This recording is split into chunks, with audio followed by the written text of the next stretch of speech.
Falemos hoje das relações entre casais. Alguns pacientes aparecem na consulta num grande sofrimento e também numa grande ambivalência em torno do que fazer com relações que têm, conjugais, amorosas e que sentem que funcionam bem. O que é descrito é que a outra pessoa é um bom companheiro, a outra pessoa é divertida, é eficaz na gestão do dia-a-dia, da logística, por exemplo, da família, mas sente-se que a outra pessoa é boa pessoa, mas não é um bom homem, uma boa mulher no sentido da relação não ser considerada uma relação de um ponto de vista fraterno, mas ser considerada uma relação de um ponto de vista conjugal. E por isso vamos colocar aqui o exemplo em que é descrito que o outro, sem dúvida, corresponde a tantas coisas, mas não corresponde à envolvência, à intimidade, a um certo erotismo que possa acontecer ou uma certa gratificação sexual. Ao considerar isto, algumas pessoas vão tentando classificar se isto é importante, se é insuportável ou não, e face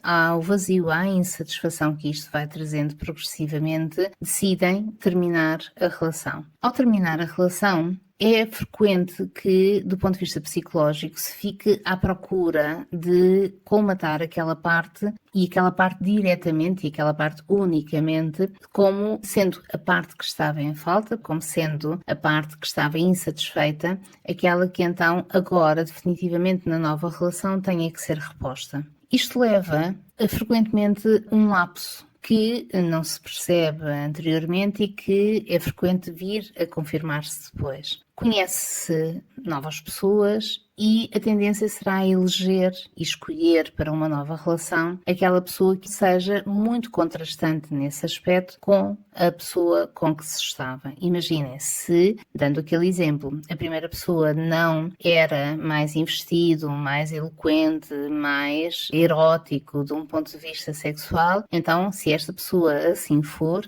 este seja o companheiro ou a companheira certa a escolher, porque vai fazer o contraste com aquilo que deixava a pessoa insatisfeita. E é comum a pessoa faz esta escolha e mais à frente, vamos imaginar há algum tempo, e não quer dizer que seja sempre assim, mas em certas situações, mais à frente, a pessoa está plenamente satisfeita nesta parte, mas nas outras partes todas em que a relação anterior revelava estabilidade, até de uma certa forma uma convencionalidade e uma estrutura e um bom funcionamento, imaginemos que esta nova relação não tem nada disso. E isto cria um conflito terrível, porque tentou-se substituir, e aqui de uma forma simbólica, outra relação em 100% tinha estes 20% que não estavam satisfeitos, mas que eram ali algo que massacrava, que entristecia, que frustrava e que fez a pessoa abandonar aquela relação. Mas nesta relação, como ela na procura da nova escolha centrou-se apenas no colmatar os 20% que faltavam, cria-se aqui uma espécie de um lapso que, colmatando estes 20%, então o resto da relação vai funcionar. E aquilo que não se considerou é que, ao se colmatar estes 20% que a outra relação não tinha, não se analisou os 80% que esta relação continuaria a manter ou não. Desta forma, cria-se aqui, por necessidades naturalmente psicológicas e inconscientes, uma quase impulsividade a tentar compensar a parte insatisfeita, que se traduz na despreocupação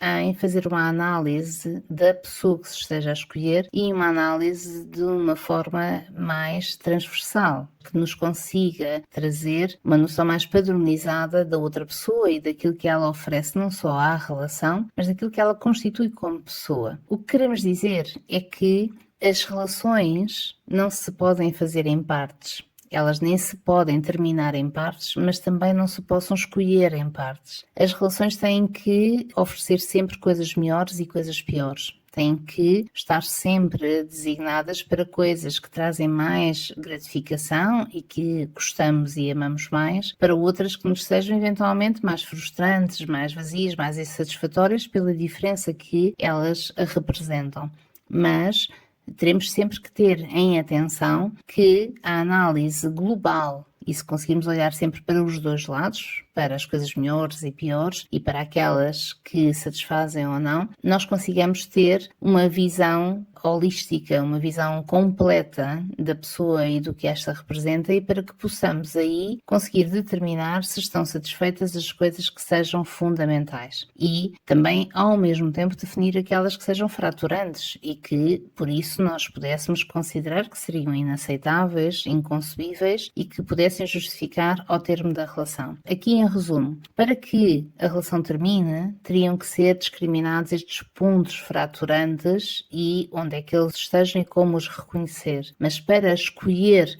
a relação e começar a relação, teriam que também ser vistas todas as coisas e perspectivada uma relação com a pessoa inteira para que houvesse uma certa consciência daquilo que se esteja a escolher e não uma ilusão levada pela gratificação de uma parte quando não existam, e às vezes até de uma forma declarada e logo inicial, condições para se esperar que a outra pessoa corresponda àquilo que se necessita. Vamos imaginar, tendo em conta o mesmo exemplo, a outra pessoa é eloquente, é muito erótica, é muito sexualizada e nesse sentido essa parte já estaria resolvida e gratificada, ao contrário de na relação anterior, mas imaginemos, a pessoa não tem uma boa relação com a realidade, não consegue ter uma estabilidade para manter o seu trabalho ou para manter